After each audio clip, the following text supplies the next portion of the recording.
670 days on the lot.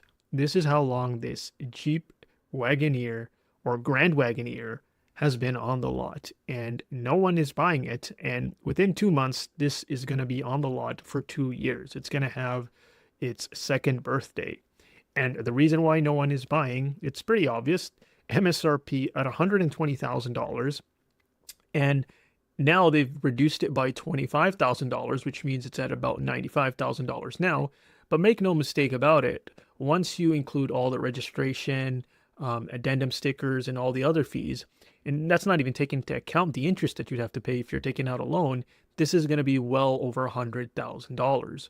And this is the reason why these type of vehicles don't sell. It's basically plastic junk. It's trying to project luxury when in reality, it's just a cheap attempt by Jeep and its previous owners to take advantage of consumers during the pandemic times. And they thought that that gravy train was going to continue indefinitely, but unfortunately for them, it hasn't. And now they're paying deeply for it because they have these overpriced plastic pieces of junk. And the quality on these, from what I've been hearing, has been truly atrocious, especially for the price tag that they're trying to get from the consumer. Now, the thing is, Jeep had this Grand Wagoneer, it had the regular Wagoneer, it had the electric Wagoneer S series, I believe that's what it was called, and no one asked for any of those because the original Wagoneers, to my understanding, were not meant to be luxury when they were initially produced.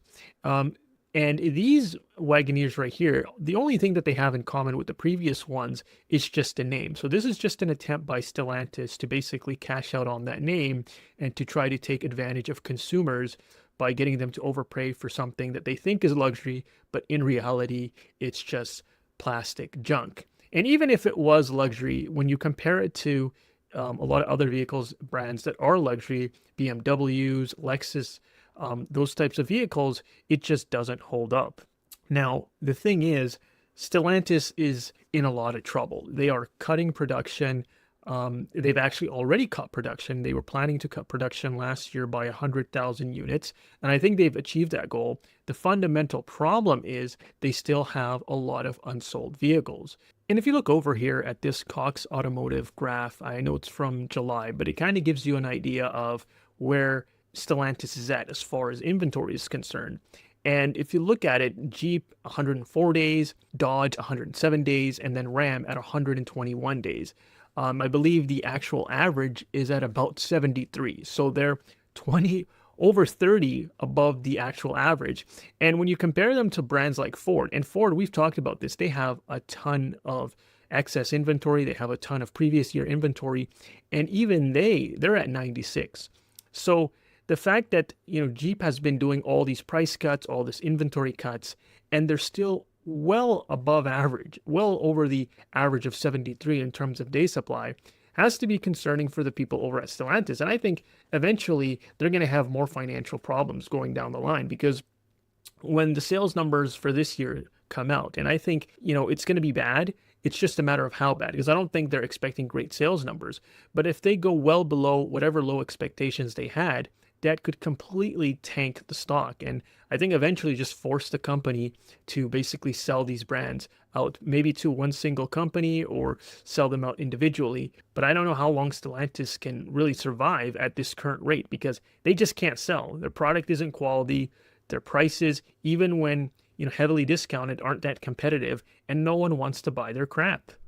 And the thing is, according to their own reports, revenue and profits are down in Stellantis. Sales are also down. They're slashing MSRPs on their models and giving all sorts of discounts, but it's not really getting them out of the red so far. And with Stellantis, this has been going on for some time now. And to be quite frank, and I've said this before, but I think the consumer is broke. You can slash prices all you want, and Stellantis has been doing that, but it at best is going to get them back to normal levels of sales. It hasn't really moved the needle in terms of getting them out from this rut. And the problem is the whole car market is in a rut. Stellantis is just playing catch up at this point. They're now trying to bring back the Hemi engine. They're also trying to ease off on the whole EV nonsense with the Wagoneers and the Hornets. But so far, it's not turning the tide. But let me know what you guys think of all of this. What are you seeing in your local dealerships? Let me know in the comment section below. And as always, if you enjoyed this, make sure to click like and subscribe. See you in the next one.